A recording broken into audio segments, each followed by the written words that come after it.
శ్రీమాత్రే నమః. జూన్ 14వ తేదీ అమావాస్య ఆదివారం.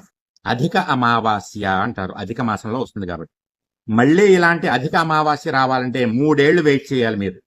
కాబట్టి ఆ రోజు మీరు ఏ గ్రామంలో నివసిస్తున్నారో ఆ గ్రామానికి ఉండేటటువంటి గ్రామ దేవతకి నైవేద్యం పెట్టండి.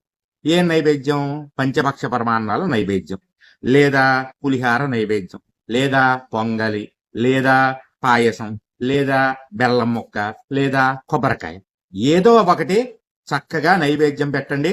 గ్రామ దేవతల అనుగ్రహం వల్ల ఇంటికి ఉన్నటువంటి పీడలు, మీకున్నటువంటి పీడలు, మీ ఇంట్లో వాళ్ళకు ఉన్నటువంటి పీడలు అన్నీ తొలగిపోతాయి. అలాగే ఆ రోజు పితృదేవతలని తలుచుకుని వాళ్ళ పేరు మీద స్వయం పాక దానము చేయడం వల్ల పితృదేవత అనుగ్రహం కలుగుతుంది. గుర్తుంచుకోండి, మళ్ళీ అధిక అమావాస్య రావాలంటే